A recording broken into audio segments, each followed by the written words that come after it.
Welcome back to another Big Brother Eviction recap. Mike and X with you tonight to talk about week 4 of Big Brother. Tonight was a fun one, a bit more of a checkered result than we've been accustomed to so far this season. Before me and Mike ramble on for an hour plus here, please be sure to like, comment, and subscribe to our channel across all of our platforms: YouTube, Instagram, TikTok. Go subscribe to the Spotify. We've been releasing all the episodes there lately as well. Mike, how you doing tonight? Good. Didn't catch. I wasn't live because I was catching the Hall of Fame game. But once we did end up tuning into Big Brother tonight, I was kind of the mindset that we were going to get a fourth straight unanimous vote. That's just kind of how I kind of envisioned things going in. So my initial notes were, I'm getting a little bored.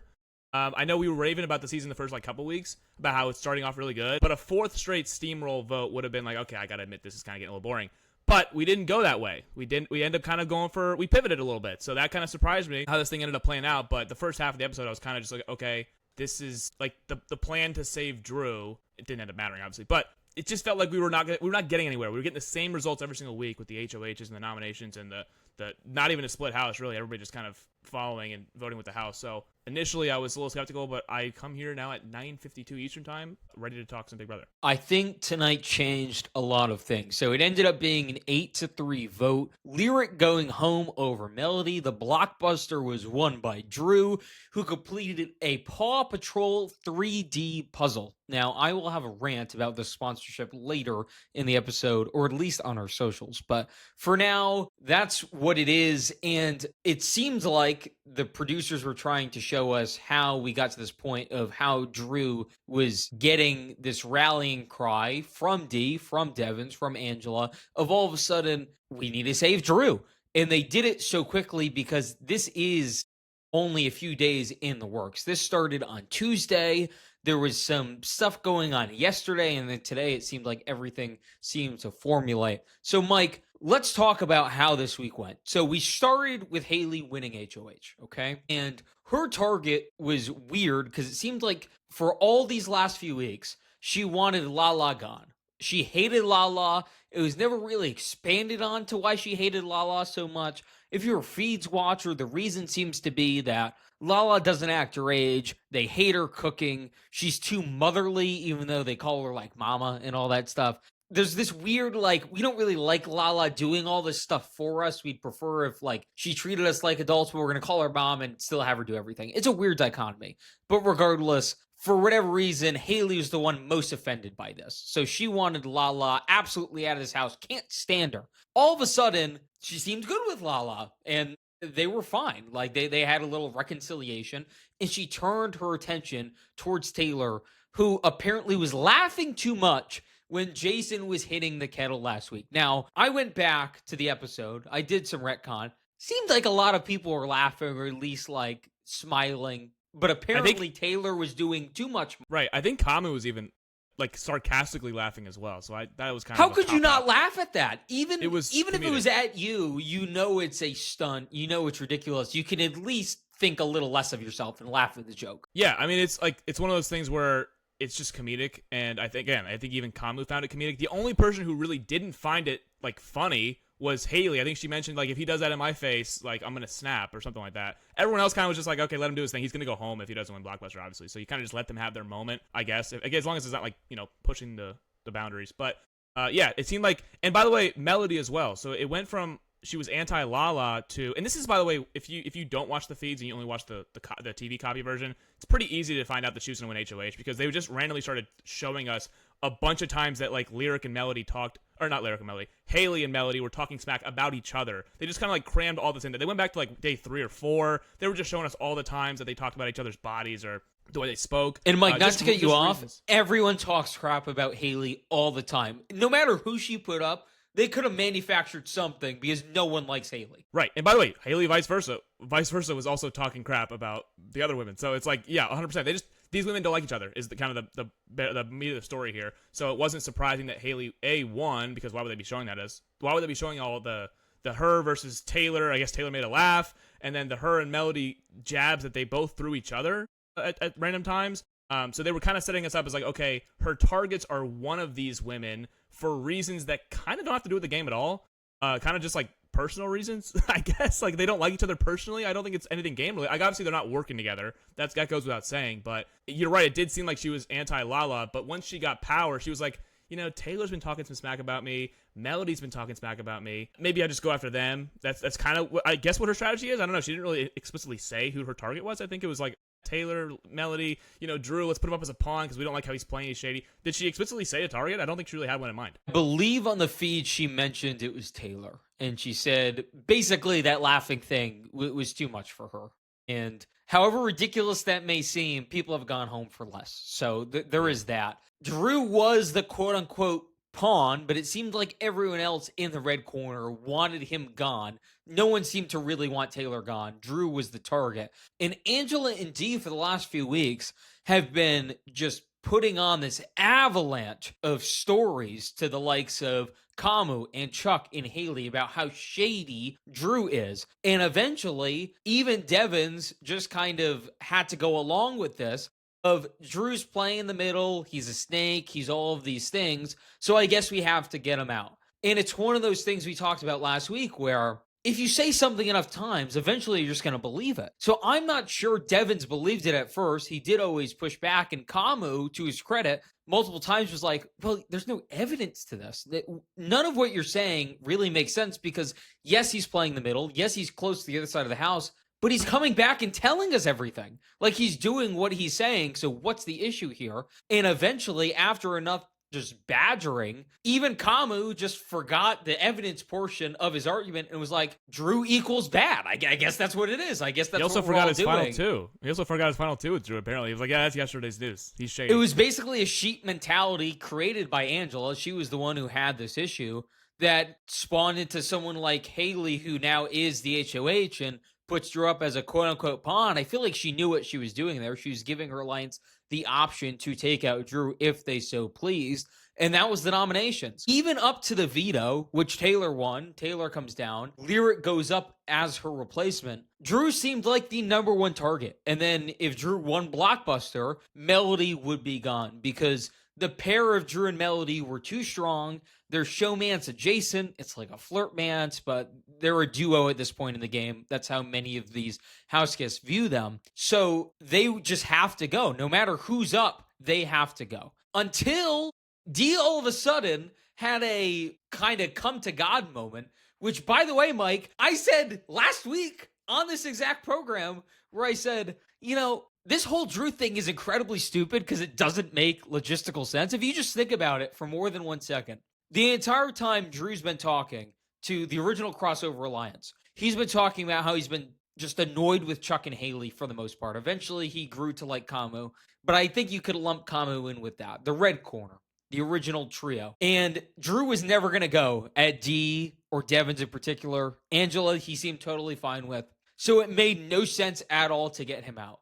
Until he changed his mind or until he gave actual empirical evidence that he was thinking of targeting the vets, there was no reason to get him out. It just didn't make sense. All of a sudden, Dee agreed with me. All of a sudden, just out of nowhere, and people online were speculating, was this DR interference? I don't think so, for the sole fact that from everything we know, the DR isn't super hands-on in that way where they're just telling you to change your mind. Yes, they'll throw in stuff that maybe you can read between the lines, but they're doing that all the time, and it can make you just overheat.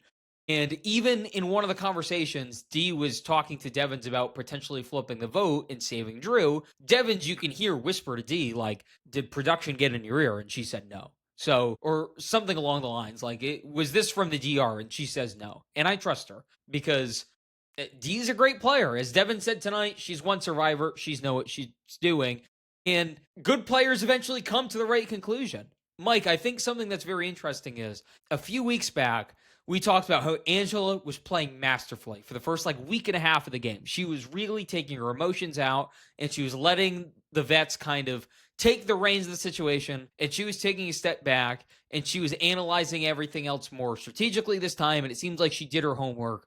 And yes, she was a terrible Big Brother player her first time around, but now she can just be an average one, and that's going to be enough because she's entertaining and all that. Since that point, Angela has just been an emotional machine where constantly she has been trying to project what she thinks is going on onto everyone else. And we thought that that was detrimental to the other icons in Devins and D, where we thought that that just was not good for their game. It made no sense. Why are you listening to her? Yes, she played this before. She wasn't any good. It makes no sense. So I think this was just a case of D and Devin saying, hold on, why are we letting Angela steer the ship all the time? We are also game players. We also can see what's going on. We're all on equal playing ground here. This is the logical result. I think it makes sense that they came to this conclusion. Yeah, I do too. I just think that eventually they just woke up, I guess.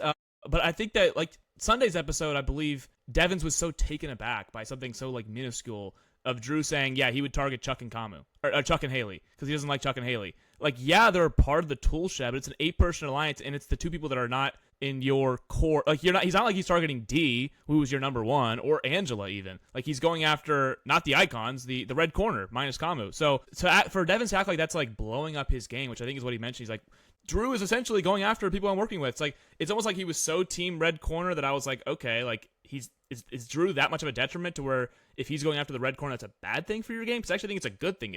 If the two alliances that you're in, which is, the red corner plus Drew and Barrett, and then you have the three icons in the middle, if they're both going after each other, wouldn't that be beneficial for the icons? And then Angela brought up something today that I've been saying for 3 weeks on these episodes. Like, I think Drew's throwing comps. I don't think he's trying to win HOH. I don't think he wants to win HOH. I don't think it would be smart for him to win HOH.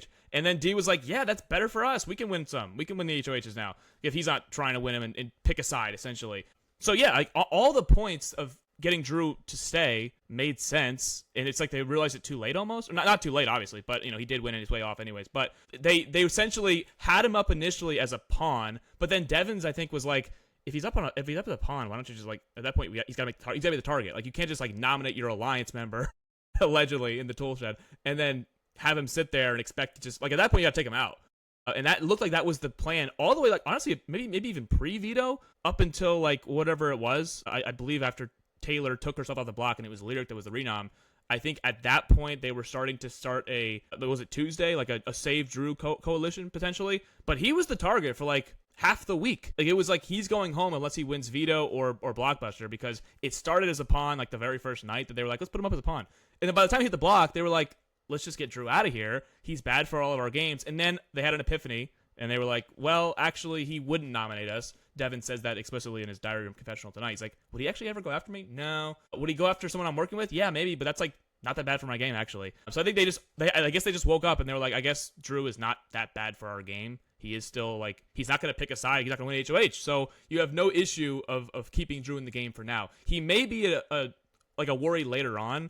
Like, I do think Angela's kept, like, her projecting. I think at the end of the day, it will make sense because Drew was actually shifting there. Like, we mentioned it was like, yeah, now he is. But at this current point in time, Drew has better relationships with the other side of the house than the ones that the icons are working with. So at that point, there could be. And again, it's fair to ask, why is that? And the reason is because she was projecting and she basically pushed him in that direction. It was a self-fulfilling prophecy. That combined with, I think, the age demographic and him just having, like, younger people on that side of the house just to talk to, like, not even gameplay related, just like to bond with. And again, maybe the insecurities of Angela was just like, he's just spending too much time with these people around his age. And that was, but I think even it clicked in her mind, and maybe right now she's just a yes man to D, but I think even it clicked for her. She's like, okay, if everyone kind of knows Drew's game at this point, why are we taking him out right now at final 13, whatever it is? Like, you can kind of deal with somebody like Drew later on, which is kind of what we've been saying. Like, yeah, duh. Like, he's actually good for you right now in the pre-jury phase of the game to get you through this part, and then maybe you can deal with him later. But I think Drew will have to be dealt with, but the timing of it was just weird. It's like they wanted to take a shot, and then they backed off of taking the shot. They're like, okay, well, Haley's HOH. Do we want to really? The whole thing was kind of a mess. Mike, let's play a game. What are the two best, like, larger, at least 4-person or more alliances in Big Brother history? The brigade would be the 4-person alliance that I'm thinking off right off the bat. Cookout. Yeah, those are the two I was looking for. What I was going to say level 6, but yeah, that's fair. Yeah. What do both of those have in common? What did they do? How do they manage their alliances so well? They had Lane had Brittany, Hayden had Kristen, Enzo had kind of everybody. But yeah, they each had somebody that they can kind of get news from the other side of the house. They can kind of, like, get information from the other side, which is kind of like exactly what Drew was doing with Melody. So yeah, it's very, yes. That was exactly my point. Yes, 100%. Yeah, they had that other side of the house information that were going to them, and they could bring it all back to the brigade or to the cookout like that. So yeah, you had that kind of other person on the other side that was kind of helping you get information. And Drew is a big fan of this show. So I wonder what kind of people he looks up to. This to me is so obvious, and another like misstep. Apparently, Devins is a fan of the show. I don't think he's a hardcore fan. Dee knew nothing about Big Brother until they contacted her and she was forced to watch 2 seasons. Angela, again, a supposed fan, but she's shown me no ability to understand what's going on around her. I don't think she understands the dynamics of Big Brother, all of that stuff. It's just a gross oversight to me. I clocked this immediately what he was doing, and the last few weeks I've been thinking about it. I'm like, oh my God, he thinks he is doing what they did. And by the way, he is, and he's doing it really well. And I don't think, like, it's tough to say he's doing it well when everyone's clocking it, I guess. But what they're clocking him for isn't wrong. What he's doing isn't wrong. It's actually advantageous to people like Angela and Dee because he was telling them all this critical information. I think what they didn't like, and similar to what we saw sometimes happen with the Brigade and the Cookout, Drew got a little bit too close to that other person that wasn't in the alliance, and that can ruffle some feathers.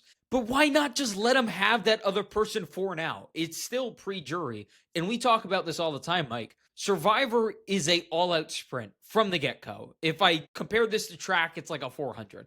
It's not a 100, which is like a Usain Bolt does, a full sprint, but you have to be sprinting the entire time. A 400 is just one lap around a track, right? Big Brother is like a marathon. It's not comparable. It's so long, and some of these moves have to take a little while to fester before you do it. And this is where the inexperience to Dee and Devins, I think, comes into play a bit.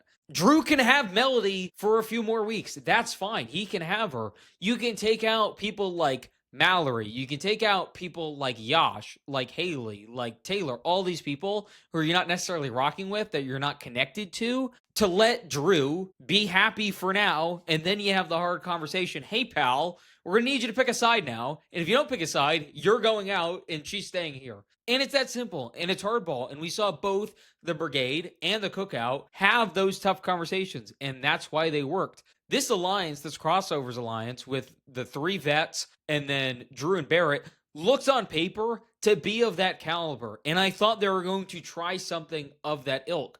But for some reason, they got offended when Drew was trying to do exactly what he said. I've always thought that this was weird because it seems like Angela, and I feel bad saying this because she seems like a fine person and she's good for the game as far as she brings people back and people really stand her, and that's all great. But she wants to be a mastermind so bad, and she's not. And she's so far from it. And I think in a way, she wanted to have this moment of picking out someone like Drew, who I guess is giving her like Chelsea flashbacks or something. I don't know. She wanted to pick out someone like that and be like, he's a potential winner. I need to get him out. That gives me credibility. Unfortunately, this was all of a figment of her imagination. It was never real. There was no evidence. It was all projection. And it's ruined a guy's game who hasn't done much wrong until he started over trusting these vets who had bad intentions for him. But as far as like the start he had, and I guess perhaps the game he might have now, he was doing what he was kind of supposed to do. I don't think his game is ruined. I do think, like, in the Brigade sense, Matt had Reagan too, like, they were able to keep their person as long as it didn't blend into, like, a showmance. Like, because I think the Brigade themselves are like, hey, let's reel Hayden back in. Let's almost, like, give up a Kristen to get Hayden back to us. Now, Drew's not necessarily, like, the core 4. Like, the icons are, like, their core 3. It's not like Drew's, like, in with them, like inner circle. So I would get it if he was, but he's really not. He's just in like a larger 5-person alliance, 8-person alliance, whatever you want to call it. But if I think the reason why they got skeptical, and when Dee first called it out, was him and Melody. It was at first it was okay, he's hanging on the other side of the house too much, and that was like, I guess, a little bit like them getting paranoid. But once it started to get to him and Melody spending too much time together, then it almost like bridged into like, is this a showmance? Which I don't think it is yet. Maybe it is. I mean, it's kind of getting there. I mean, look, they clearly like each other. They clearly have feelings for each other. It feels like the only reason they haven't gone there yet is because I think they both promised their separate families that they didn't want to do anything on TV. No, they both don't really want to get into showmance because they're both actually like and fans of the the game, other end of it, yeah, they don't want to be in the showmance as far as game sense. But I feel like they would have done something already, at least a little smooch here or there. But again, I guess they did promise their families they weren't going to do that. Yeah, and again, these, like, both of them are BB lifers. I think Melody mentioned, like, she's been watching this thing since she was in the womb. Like, Drew keeps making Dan Giesling references. Like, they're both avid fans of the show and they know a showmance could be no good for their game. But just in general, on the surface level, Drew having a Melody and getting information from that side of the house is beneficial to the larger 8-person alliance. If that alliance thinks that he's getting a little too close with Melody to where it borders on a showmance, then I can kind of understand some paranoia. But again, Drew's not even in your like inner circle, so I think it's actually beneficial to keep that person around right now, because it's not like a Hayden situation where like you had that 4-person brigade alliance on day one. Like Matt was able to keep Reagan. Lane was able to keep Brittany, because at the very end it almost looked like a showmance, but like it was more just like they were just good friends for like the entirety of the show. So it wasn't like bad it wasn't like a threat. And it almost looked like Dee and Angela clocked threat with Melody, and I think maybe that has to do with Dee's first HOH, her even saying like she views Melody as a threat because Melody kept going up in her room trying to do damage control. Like I think Dee just immediately was like kind of not threatened, but kind of in a way threatened by Melody. And then you add in Drew. I would say threatened. I think that's a good word. Yeah, like threatened by just the idea of her possibly being a schemer in this game. And then obviously you have Angela, who was definitely threatened by Drew, maybe clocking some Chelsea vibes. And then just them together. Like if it was Drew and Yash, would have been that threatening? Maybe it would have. Maybe Angela just sees Yash as another one of those like bro 22-year-old guys that you could possibly No, I just be hear like, what that's you're scary. saying. I do think, and it's unfortunate because I don't think it's It's not his that fault, big but- of a deal, but No. you're right in the sense that because it's two people flirting with each other, It's different I since a guess they showmance. Yeah, thought potentially. that it would trump them, even though it doesn't seem like it will. No. And I do think pushing him away the way they did has made Melody Now and it Drew way Right. closer. It And did. the last few days, Sunday and Monday, they were hugging and crying each other because they thought that one of them was most definitely going home. They did not see yes. any path where they'd both be in the house together this week. So it does beg the question, they did let all these emotions out. It seems like, again, it reached a breaking point of sorts, but they didn't cross the line.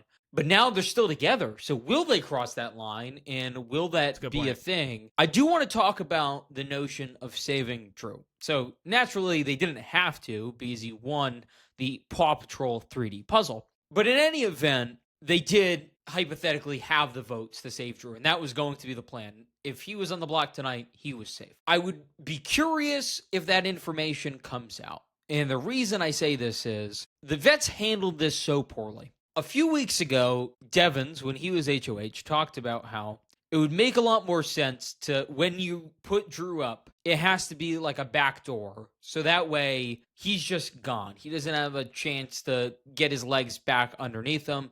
And no matter what you're worried about from him, whether it's he's sandbagging in the comps right now, he can turn it up at a different point. He's this unbelievable social competitor that is getting into the game. And if you let him fester too long, it could be dangerous. Whatever the case may be, you have to just take him out when you have the chance. So that way he doesn't rally and get a force behind him, all that, right? Well, they just put him up as a pawn, and it was their idea. Haley was more than fine going along with said idea, but it was the Icon's idea. There's really no way around that. And Drew didn't win the veto, so he's still on the block at the 11th hour. And yes, he won the blockbuster, but if he didn't, a few days ago, there was a real chance he was gone, right?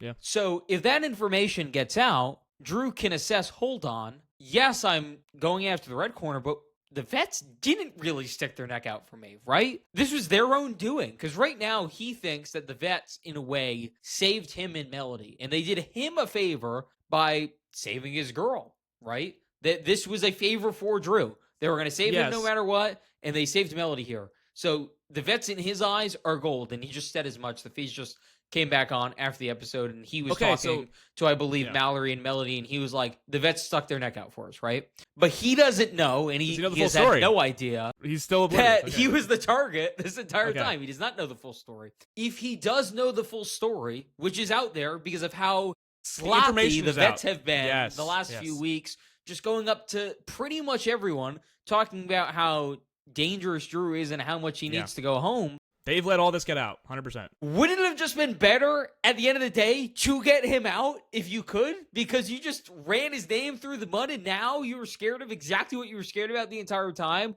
Him getting this backing, getting his troops in order, and then trying to take you guys out. They did all of this in such an ass-backwards way. It's actually unfathomable to me because, again, D1 Survivor. She's a very good player. Devins is on the probably Mount Rushmore of best to never win. How could you bottle this so poorly? Well, we're going to find out how good of players they are, because if Drew does learn this information, which again is all out there because of how sloppy the vets were, like the information is there. If Drew is able to clock it and realize, oh crap, the set in motion plan was set in motion by the people that allegedly sucked their neck out for me. So if he clocks that, we're going to find out how good D, Devins, and Angela are as players, because they're going to have to do some damage control. And again, they're not, they've done damage control before on Survivor. It's like when you blindside somebody, you have to kind of explain yourself. So if Drew is able to learn that they're the reason why he went in the block in the first place, and they were the ones that were pushing for him to be the main target, because I kind of think that Haley's initial targets or her initial nominations would have been Lala, Taylor, and Melody.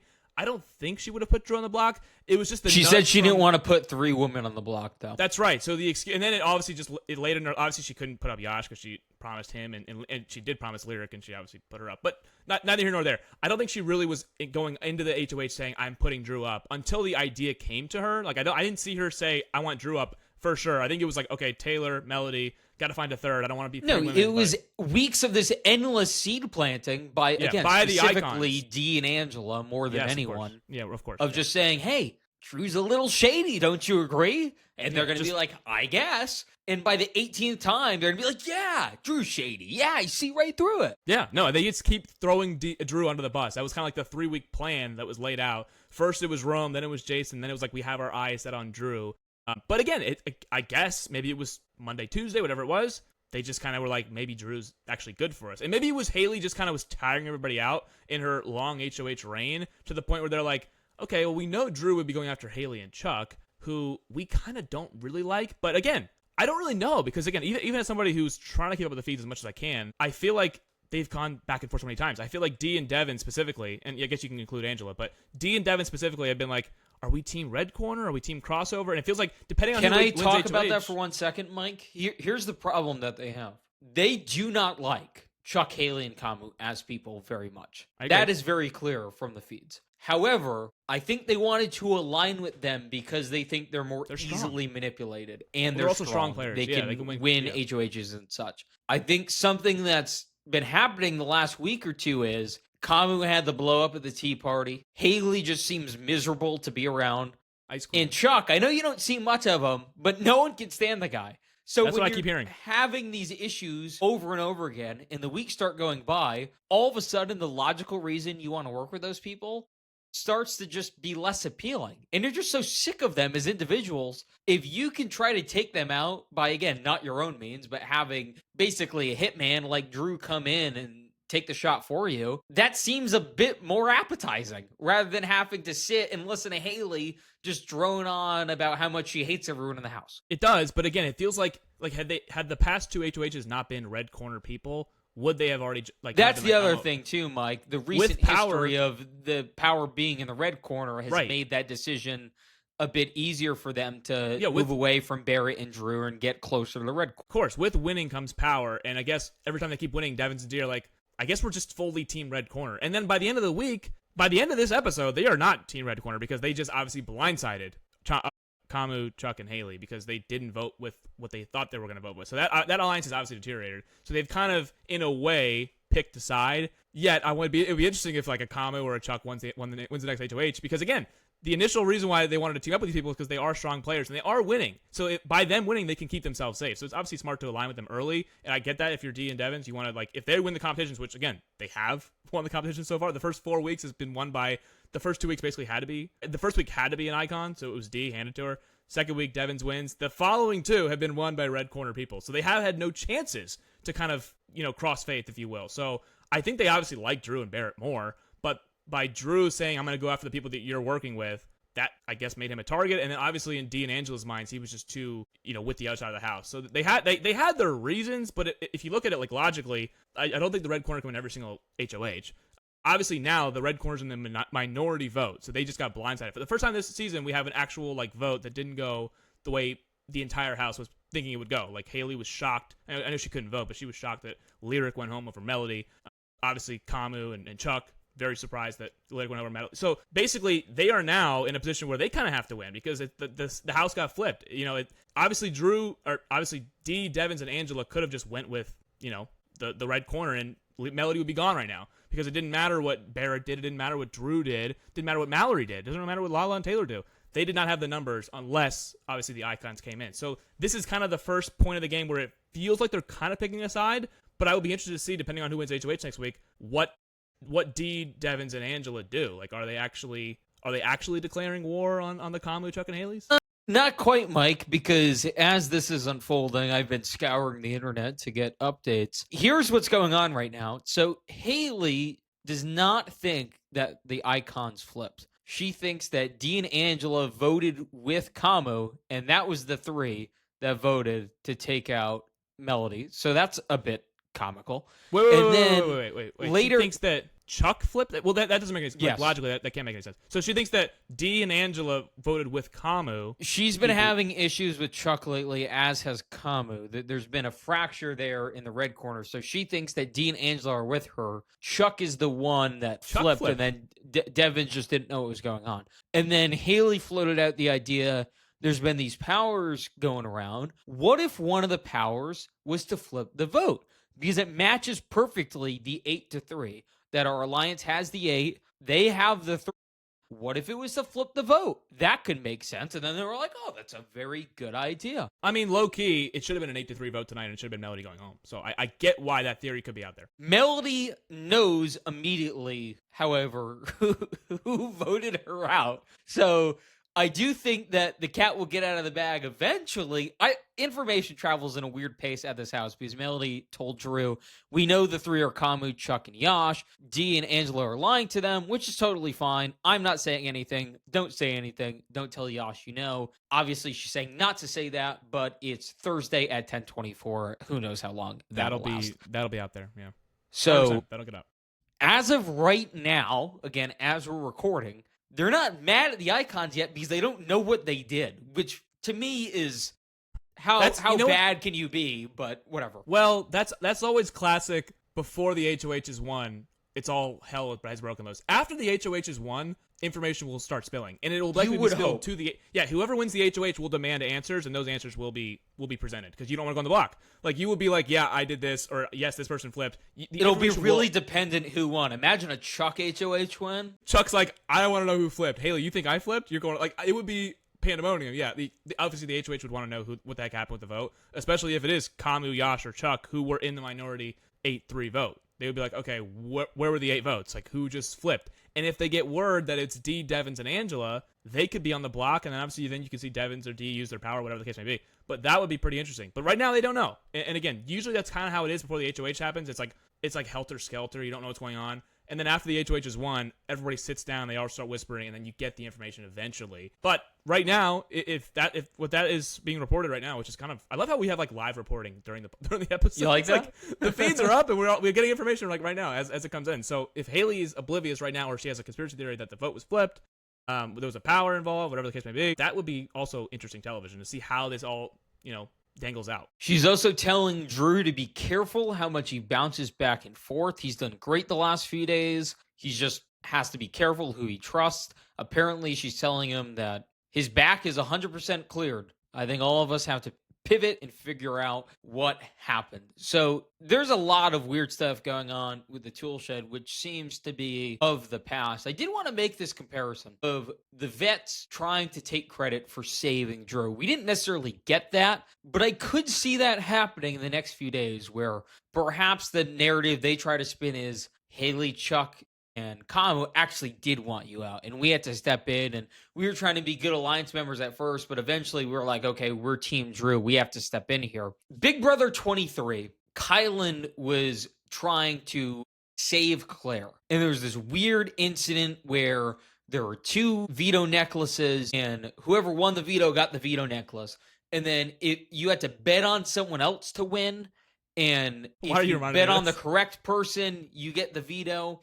And what Kylan wanted to do is to take Claire off himself. So basically, he very blatantly threw the last part of the veto comp. So that way, Alyssa won a veto, and then he won a veto. Because if he won the veto, he would have had a veto, but Claire would have also had one. I understand that sounds very confusing. But long story short, he wanted to have a veto. He didn't want Claire to have one. So that way, he could take her off and gain more trust with him. And this was actually an issue throughout the rest of the season where Kylan, they just thought was like shady and trying to do too much to like bolster his resume and make good with people. And it was just a turn off for a lot of people. It eventually got him booted, right? This to me is kind of what the vets wanted, where they're like, okay, they didn't intentionally do this, but they're trying to spin it this way now, where we're going to run Drew's name through the mud after basically handpicking him initially. So we're going to make him, we're going to bring him down, and then we're going to make him again.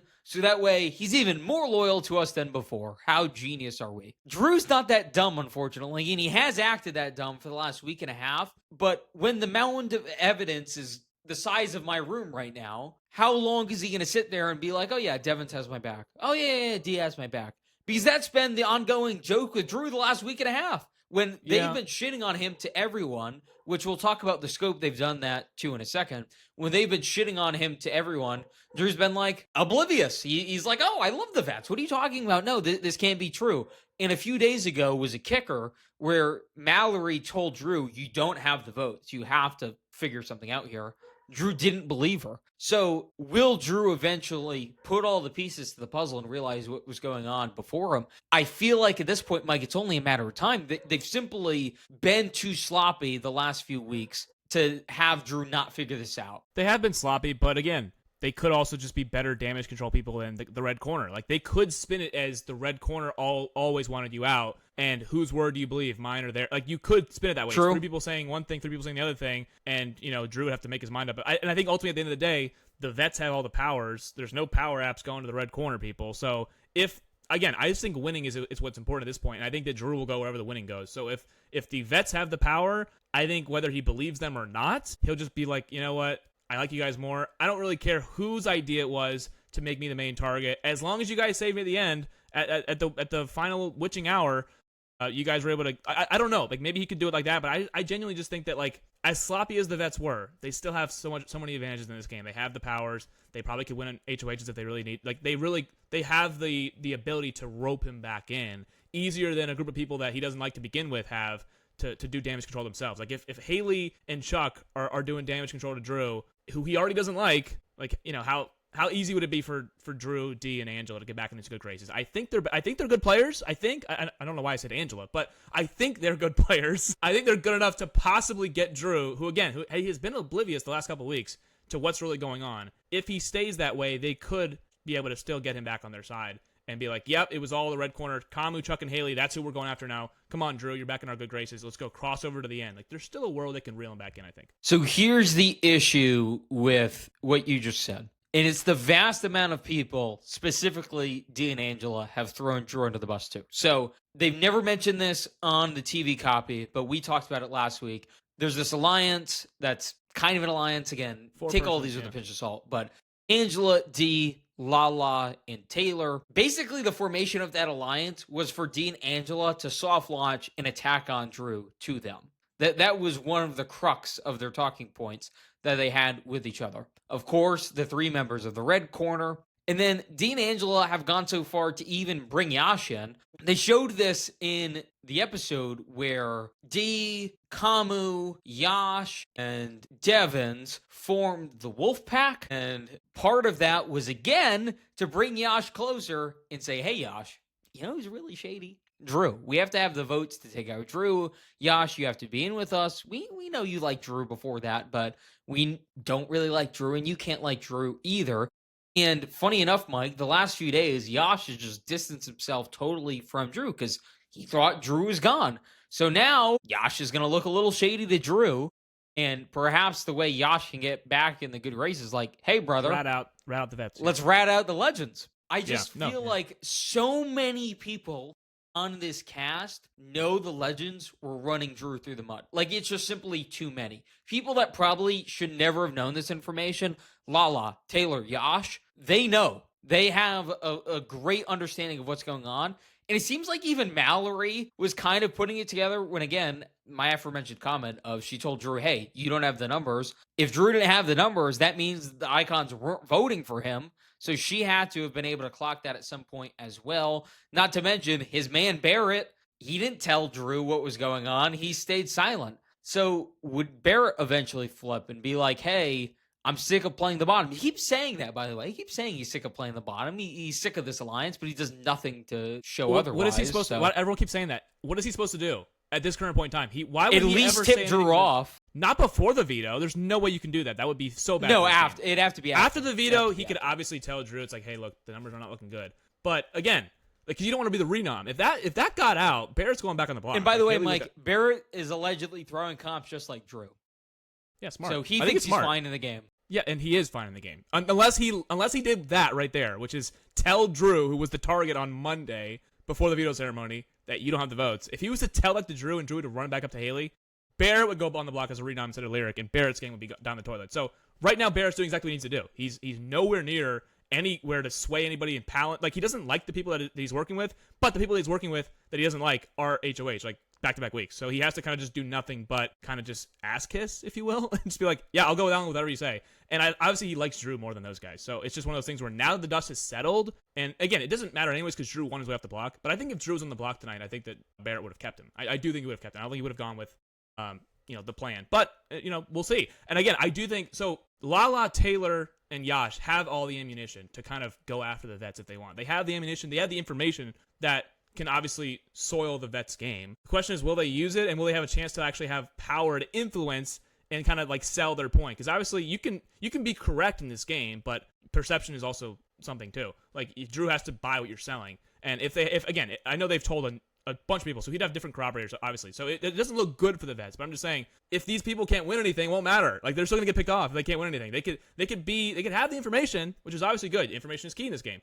But again, if you don't win competitions and it still stays in the same people's hands every week, you're just going to go on the block as a pawn, and you can't do anything about it. It's one of the funnier things we talked about, I believe, last week when Devin's all of a sudden have an epiphany where he was like, man, HOH is really important. And we're like, yeah, we know. We watched the show. That's maybe day one Big Brother handbook stuff. HOH determines the game, yes. They got a lot of power. Oh, my goodness. I didn't know how much power they have. They nominate 4 people a week, damn near. It's like, yeah, they kind of dictate what's going on throughout that week. And this week was dictated by Haley's bitterness to women, for the most part. So that's kind of why you saw her nomination. So yeah, it is. I think it's bitterness to everyone. I don't want to discriminate here. I just feel like she hates this house. No, I get it. It just feels like, to me, and whether it made the feed or not, she doesn't like the way that Lyric, I guess, is flirting with like Kamu and Chuck. Yeah. Maybe she wants them to herself. I don't know. And then she doesn't like the way that Melody. Again, maybe it's just she's threatened by these other young women in the house. I don't know. That could be what it is, because they're all Taylor, same thing. They're all young women in their 20s. And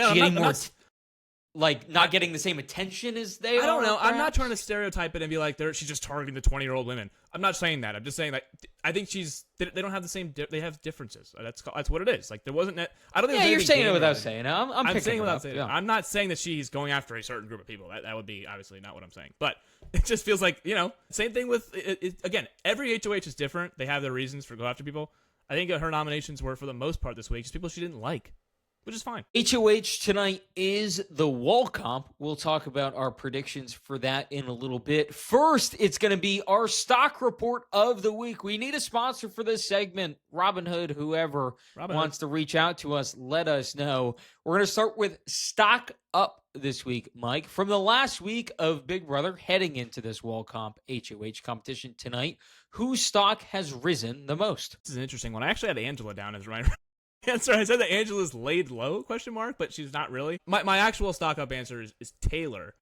Taylor, I think, could emerge as a major player here soon. I think that she, again, and I think Yash too, like, again, he was in the minority vote, so once I found that out, I switched to Taylor. But I think Yash and Taylor feel like they could emerge as major players in the coming weeks. Like, once the dust settles and you have these people going after each other, I think they can kind of avoid that and kind of influence the game. Like, Yash very well could hit the block this week. Like, he could. But I still think he's capable of winning a comp or two in the near future that could kind of make him become a major player in this game. Taylor, I think, is clocking people and what's going on in the game. And I think that eventually she's going to be somebody that, again, and D obviously is aligned with her. I know they haven't said it much, but D, Angela are working with Taylor and Lala has no idea what she's doing in this game, so I'm kind of basically just focusing on Taylor here. That's big for Taylor, that D and Angela value her enough to actually have a working relationship with her in this game.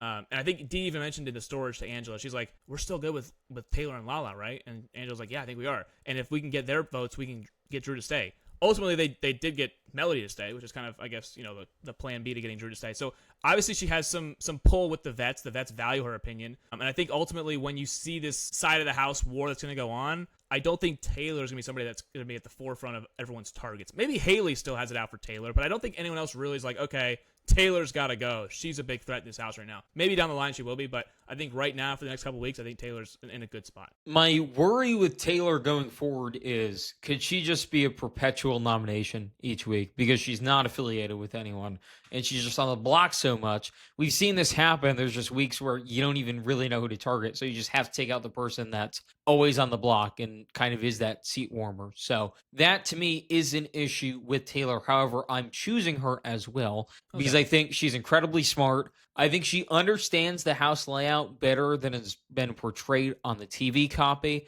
I think she has a lot of ammunition just waiting around, ready to be used at any point. And I think if there is a more substantial divide down the middle, I think she could kind of fall back into the Melody, Drew, Barrett, Mallory side of things and have a pretty good position there. She's basically teaching Lala how to play Big Brother. I think that's really beneficial as well. She has a built-in +1 with anything she wants to do, and no one's really threatened by that because of how Lala is as a player. So I really like Taylor's positioning right now. I'm a bit worried that she's going to be on the block too much, but her stock just to me keeps rising each week because she is thinking heavily about this game, and her reads have been pretty solid from everything I've gathered. Let's get a little negative here. Stock down.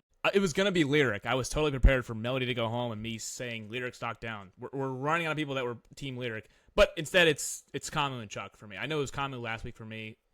It was like Kamu and Drew, but you took all of Drew. So I was like, you know what? I think Kamu's a stock down as well. This week, it's just Kamu and Chuck together. They lose a person that they were directly close with who went home. So obviously, this HOH could not have gone worse from their point of view. I know they weren't HOH, but with Haley being HOH, they're supposed to be the people that kind of guide her in the right direction to get what they want. And Lyric going home is the worst case scenario for both Chuck and Kamu because they were both good with Lyric. Lyric would never put them up. So obviously, that's a big blow. Haley seems to have pissed off a ton of people. Plus, the icons just blindsided them. So they're not in a great spot right now. I think moving forward, like, again, and the reason why I didn't put Mallory down, because I also think Mallory's losing a lot of people, like, quickly. Like, she's losing friend after friend after friend. They're just running out of people that like Mallory. I think that she's similar to Taylor, though, where I think she could eventually win something and get some sway. I just think that right now, both Red Corner and the icons, I think, are a little bit threatened by Mallory. Obviously, D put up Mallory week 1. I think Devins, had it not been for his rule of not putting up people back-to-back weeks, also would have put up Mallory. So I think Mallory, you could possibly say a stock down, but I just think she's better at the game than these two people here. So Kamu and Chuck, obviously in the minority vote, and Haley can't win HOH next week to kind of have them being smooth sailing. So they're in a bit of a pickle going forward, obviously being left in the dark. Barrett is my honorable mention. I feel like his status in this game has nosedived the last few weeks. The issue with Barrett is he's at the bottom of the totem pole in the Toolshed Alliance, and he doesn't have the clout with the other side that Drew has. So what's left of Barrett is like kind of being in the abyss, and it seems like his close person is Mallory, but Mallory even was like, I don't know how much Barrett is really having my best intentions in mind. I just don't know what he's trying to do anymore because I thought he was closer to the Drew side of things, and then naturally he has this crush on D that I think is affecting his judgment a bit. He falls back in line with the vets. I just don't know what his thesis is anymore. I've lost track of what he's trying to do. I know what Drew's trying to do. I have no idea what Barrett's trying to do, and I feel like it's only making his game outlook more negative by the week. So he's an easy honorable mention. But my biggest stock down, I think last week reached record highs, and we've really tanked this week. To me, it's obvious. It's D. She had the best position in this game by a country mile. No one was close to her. But by being at the forefront of this Drew slop over the last few weeks, she is now vulnerable for no reason. Where if they took out Drew, if that was a possibility, which again, it wasn't because of the blockbuster element of it. But if they waited to take out Drew, or if they just didn't run their mouth the way they did, she still would have had Drew's in her back pocket. But those other people wouldn't have had the ammo to show Drew that, hey, Dee and Angela, and maybe even Devins, they're not rocking with you the way they think they are. Now, D does have a power, which is a bribe, but it's not the same kind of power that Devins has, that Devins can kind of dangle around his neck for the next few weeks, and he can just easily make it to jury. I'm not too sure the length of D's power. I don't know if she can bribe someone and you can take it and then a few weeks later go back on it. I'm not sure, like, No, I think how... no. You have to do it. Yeah. It's been You used. have to do it, right? Yeah. BB-18. It was Corey had it. Gave it to But I Victor. mean, because the way things are set up now, can you bribe to not be on the block and then be a renom? Or is that not a... I don't know the fine print here. That's a good question. You know what I'm trying to say? Yeah, that would be a little shady, I think. I'm gonna give you this $5,000 Right? cash, You know what whatever I'm it is, trying I to don't know. say? Yeah. Well, again, when it was used, we've only seen it used once, but when it was used in BB-18, it was to vote out somebody. I think the vote was gonna be 3-2 no matter what, and Corey was like, "Hey, vote out Michelle." James and Natalie would be the two votes that So he was like, to get on the right side of the vote, you have to vote out this person. But you can use it to like name the renom yourself. So you're like, "Hey, I'll give you this if you're the renom is this person." So I think that D would use it when it's most advantageous. So not just be like, "Hey, keep me off the block" in the initial nomination. I think that's like the least of. Like, that's not a high-stakes situation to use the bribe on, I don't think. So I think that she would use it in a situation where it's like, okay, could I be a renom potentially? Could I use this vote to keep me? Could I... If she's just safe already, she could use it to be like... Maybe she could be HOH and she'd be like, hey, I want you to... But I think the difference between hers and Devins is Devins has an expiration date. It's 6 weeks. I think that she can use this for the entirety of the game. And in Corey and Victor's case, it was like final 6 maybe. So that was like an important vote. So she doesn't have to use it anytime soon.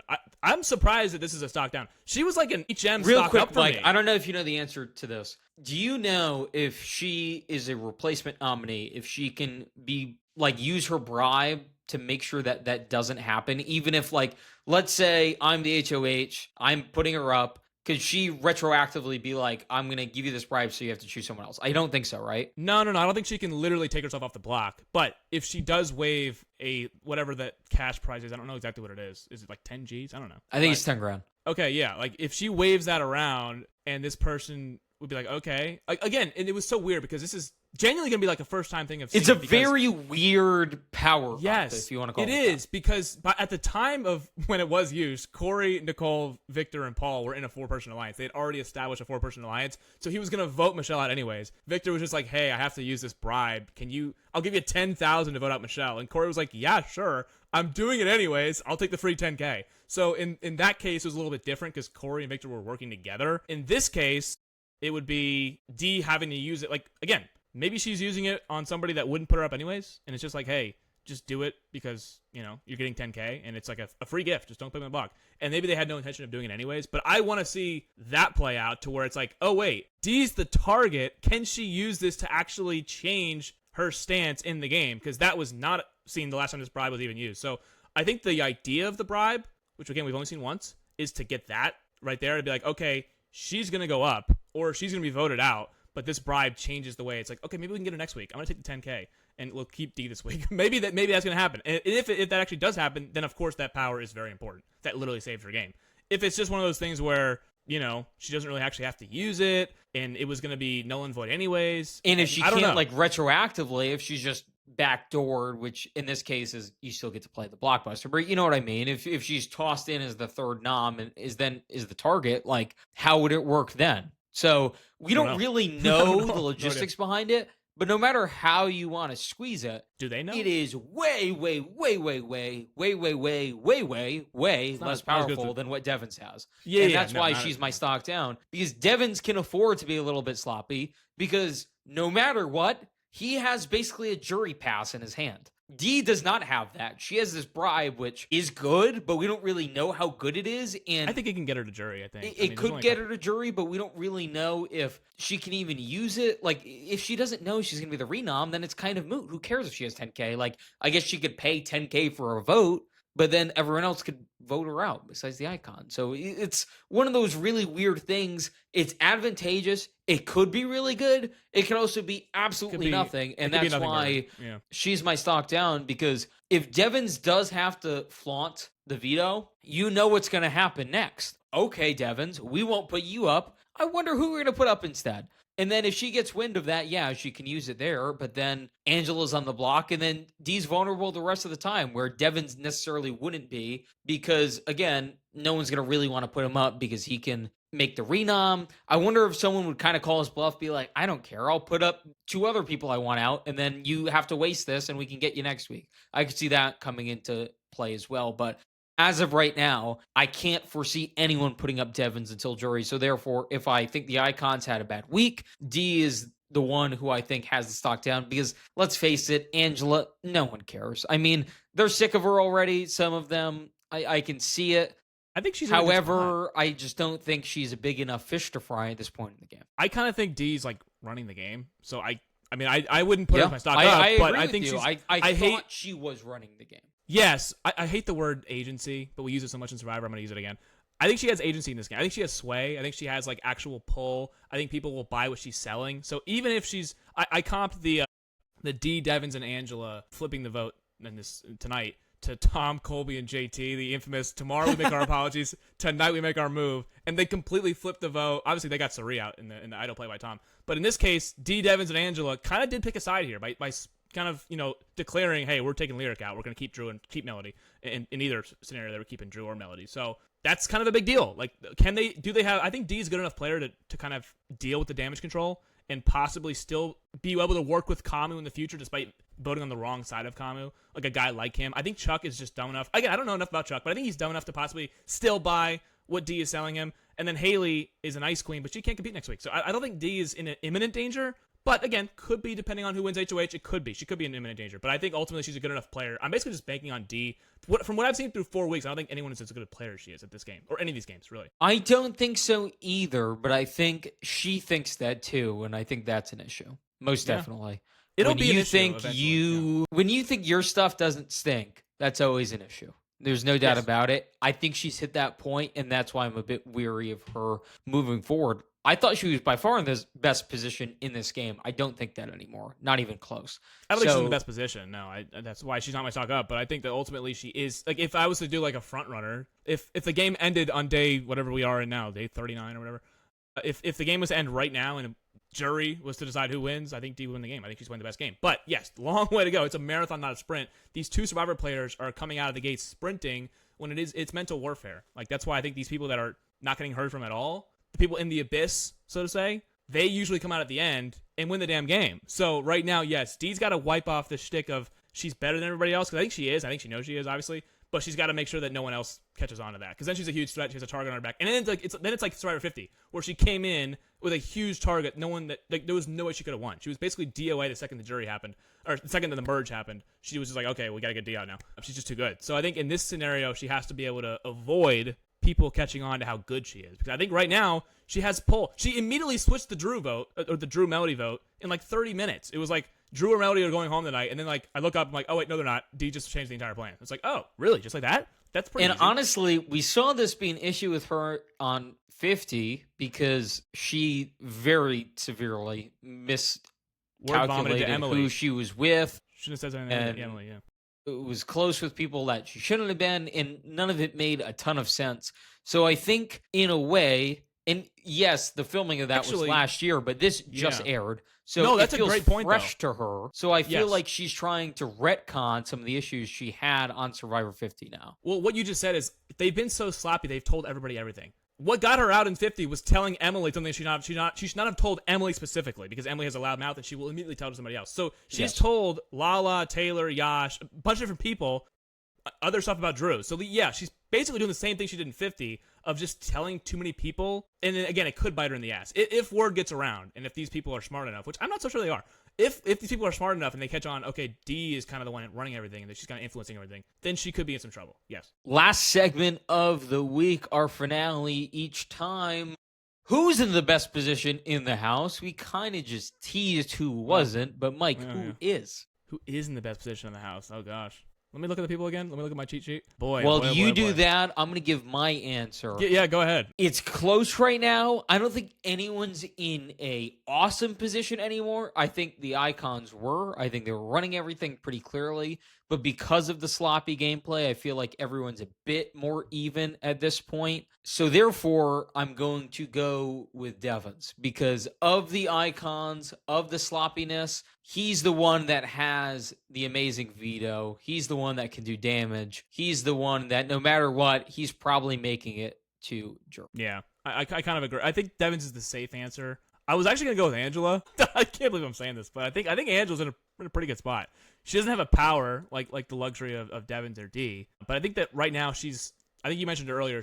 There's bigger fish to fry than Angela right now, so I think she's in a pretty good spot to kind of be like. Again, I don't think she's a great player, but I could look up and like see the final six. And I think Angela could be like we could look up and she's in the final six and she's in a pretty good spot. It's like, oh wow, she's still here and she's still kind of not the biggest threat around. I think there's other people that are emerging as bigger threats in this game, and I think getting out Angela right now would kind of feel like a waste. So I think that unironically, I think she's actually in a pretty good spot. But I think the right answer probably is Devins because he has that free trip to jury. And then after that, we'll see. I just think he's a bigger threat than Angela. I think they'll obviously clock that eventually. But I think right now, in the short term, Devins is in the best spot for sure. Wall comps tonight. I'm excited. I'm going to do a TikTok prediction on this in the coming days. Do you think this is like the iconic Big Brother comp? To me, it's OTEV. I just think it's OTEV to me. Again, the wall. Everybody loves the wall comp, and I forget when it got introduced. To me, I'll give you the options. To me, it is between the wall comp, between OTEV, between Zingbot. I know it's not the same comp over and over again, but it is leading up to a competition, so I feel like that has to count. And then the internet hipster one has to be Pressure Cooker. So it's one of those four. Obviously, the latter isn't the most frequent, but it is like a big deal when it occurs. Yeah, 100%. I kind of just prefer OTEV. I just think it's... I think I'd lean OTEV too. It encapsulates Big Brother. It's so goofy most of the time, but I just love the idea of it's like musical chairs, and you have to kind of find whatever. Like, I just feel like when I think of Big Brother... Oh, by the way, I know they didn't do it this year. They did, but a different iteration of it. But some version of spinning around, and it used to be the bowl arena. I know they've been doing something different lately. This year was the pickleball, but that to me deserves a shout. It does. OTEV, just when I think of Big Brother, I think of them so many moments of in slop or something of the sort, in suds, and then they're trying to crawl up the rope and get to the little platform. That's just a ringing image in my head. That I think of Enzo winning his lone competition in 2 seasons of playing Big Brother, the winning the veto, and Reagan throwing the veto. I'm thinking of Rockstar telling Tyler the right answer and getting herself voted out in the OTEV competition. I mean, OTEV has given you a lot of just like there's unbelievable moments. Zach won an OTEV when he needed to. Like there's been a lot of like really good OTEV moments. But the wall comp is great too. I remember in Big Brother 10 or no Big Brother 14 when Dan is like helping coach Danielle on the wall comp to beat Ian and beat Brittany. After they were out there for like 6 hours, something ridiculous. After they just had blindsided Mike Boogie's side of the house, like it was pretty iconic to watch on television. I was like, wow, the wall comp. That was the first time that the wall comp really hit me. I was like, wow, this is a legendary comp. And then obviously like the past like 14 years. But I think I'd still lean OTEV. I just think to me when I think of Big Brother, I think of OTEV moments and just. I think somebody threw a CD at OTEV one time. They're so pissed. Like it just brings out the worst in people. It's hilarious. Wall comp picks. I'm going Mallory. I feel like these smaller athletic types do much better. And someone said earlier, if you're a bigger person, you basically have no chance because the way your body is positioned. So if you're of a certain height or of a certain build, you're out. And to me, the best combination of strength and size is probably Mallory. Yeah, this is gonna sound rude, but Angela can't win. I don't think Barrett can win either. Barrett's like 6'6". I just think it's gonna be hard for him. My pick is Yash. I think eventually Yash is gonna win. Really? Up. Okay. People are calling him the sleeping giant of this season. So you're expecting a big guy to win eventually here? Yeah, I just think that. Eventually. I think Vince lasted. He's not a big guy by any means, but he lasted like longer than all the. I thought last year the small women would dominate. Catherine was out early. Kelly was out early. I was like, what the heck's going on here? I think Lauren did really well, or maybe Lauren, I don't know. But I think Vince lasted longer than everybody. Like Morgan was out pretty early after like hyping herself up the entire season. Like, I'm going to be great in that wall comp, and then she was out. Vince did really well. I don't know if Vince won it or not, but I think he either won or came in second. And Ava was out early. I don't remember who won last year. Yeah, I just remember that Vinny was out there for a long, long time. And all the small women were not. Like Ava was out pretty quickly. Keanu lasted longer than you would think, and he's huge. I just think eventually, and again, I don't know. Like there are some good, like Mallory was a good pick. D could obviously stay up here for a while. I think I'm gonna go Yash. I think Yash knows he needs to win it because he's in the minority vote. It says that I think Mickey might have won. I don't remember that, but last season feels like a lifetime ago. Doesn't it? It does feel like a lifetime ago. Vince If it won wasn't over... Morgan and Vince, it almost feels like it. See, yeah, Morgan was out happen. early in that. I remember vividly. I was up at like 2 a.m. watching it, and Morgan was like, "Mate, Morgan's Yeah, it already was out?" Vince. Which, by the way, I thought, but Google AI said Mickey beat Vince, and I was like, I don't think that happened. I don't remember that at all. It was so Mickey was the outgoing HOH because Riley had just went home. Yes, on her okay, HOH. yeah. I think it was her HOH, or maybe it was Rachel's. So maybe that's where Google AI got in trouble there. Yeah, but I think it was. I remember last year, like the small girls that you would think would do well were actually not doing well. So again, historically they do. So we've seen the hyper athletic guys win. It's just rare. It doesn't happen a ton. So Chuck's not a terrible shout. I just think he. No, not Chuck. Not Chuck. I'm not going with Chuck. I'm going with Yash. I don't think Chuck. Yash. Yes. Sorry. I think Chuck is actually Yash too big. Might be also a little too big. I know Yash is a little smaller than Chuck. Chuck is like a borderline body. Yeah, he's got huge arms, and I'm like, okay, maybe not Chuck. It might be a tough one for Chuck. But they're in the minority vote. I genuinely do think in the wall comp when it's endurance like this, you just kind of have to like. It's like survival of warfare. You just have to kind of like outlast somebody else. And again, with Chuck and Kamu and Yash being on the wrong side of a vote, I think they go into this wall comp knowing they kind of have to win it. Not have to win it, but it would be nice to win it to kind of regain some power and figure out what the heck's going on with the vote. Obviously, they were just blindsided. I think Lyric would have been pretty good at this too. That would have been a good shout. But like, yeah, I think she would have been my pick if she was here. Probably, which is actually would have been really beneficial for her after just surviving the block. But she didn't survive the block. So, yeah, I think that it's not going to be Angela, not going to be Barrett, not going to be Kamu, I don't think. I don't think Devins will do good at this. I'll probably take Yash, but I could absolutely see a world where Mallory wins it, or if D wins it. I would not be shocked if D wins it. But historically, that is the kind of archetype that wins it. You're not going to see a big buff guy win. Any final thoughts from week 4 heading into week 5? This pre-jury is pretty interesting. You got Lyric and Rome on the outside now. Jason. I think arguably one of the best pre-juries we've seen. I think all of these players were, I wouldn't say good players, but they had interesting archetypes, and I think in different circumstances they could have been decent. I think Rome arguably was a good player. He just fell in love. So what are you going to do? 100%. Rome, we have seen Rome's archetype before. We've seen Showmance's not work before. I think Lyric was also a pretty solid player, to be honest. I think the fact that she got 3 votes tonight is actually testament to the fact that she was a solid player because they fell for her flirting with them, which they should have never in a million years fell for that.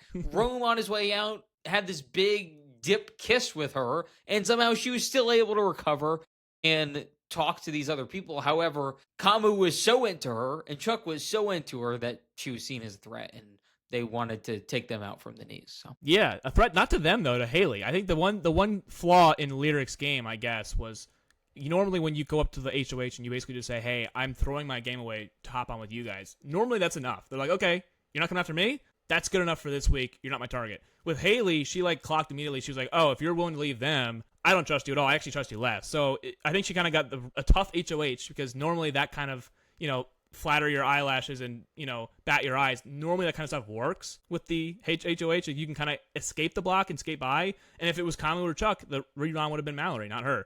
But Haley was threatened by said Lyric, and it just I think ultimately Lyric having ratted out her alliance and Haley using that against her, then you saw the Mallorys not give Lyric a vote. You saw like Lala and Taylor did not even give Lyric a vote, and obviously they were fully team Lyric in Rome just 2 weeks ago. Like Lyric was with them, they loved Lyric, and obviously Lyric was ready to kind of drop them like a bad habit, which justifiably so. She did the right thing by trying to jump ship. It's just unfortunately the HOH clocked her doing it and was not going to let her do it. And then she kind of burned. That's why Lyric would have been my stock down had she stayed, because she kind of pissed off her own side of the house by saying, "I'm jumping ship." And then the people she was jumping ship to, they also don't trust her. So it was like, okay, kind of in a sticky spot, but she didn't survive the vote anyway. She didn't win the blockbuster, didn't win the Paw Patrol puzzle, so she is unfortunately going home. It will be gone from the review next week, but that does not mean that content will stop. I'll be in the nation's capital. We will still have shorts coming up in the meantime. Also, some Toronto, longer form videos. I was supposed to be in Toronto. We might have been in the 6th together. The hotel difference was just jarring. Yeah. Red Sox, Blue Jays. Red Sox Blue Jays is this time next Thursday. I'm flying up on Thursday, but we're going to a Yankees game over the weekend. So it's one of those things where, just missing the Sox, unfortunately. So the review will be on pause for the time being. However, we will have more videos in the meantime. within the next week. So be on the lookout for that. I know we were talking about a fantasy football guide, doing a Big Brother tier list, which seems like a perfect time to do that after tonight's wall comp. So much in the pipeline for the Gurus. We appreciate everyone. Our numbers are up across the board. We basically have just been starving for ideas. We're just trying to brainstorm a bit here and get some more content. It's the dead zone, this beginning of August time period. In a few weeks, with football coming back, then NBA preseason, all of this stuff, MLB playoffs, we'll have so much content we won't even know what to do with ourselves. But the time being, we're just trying to get through the summer doldrums a bit. For Mike, I am X. We are the Gurus, and we will see you next time.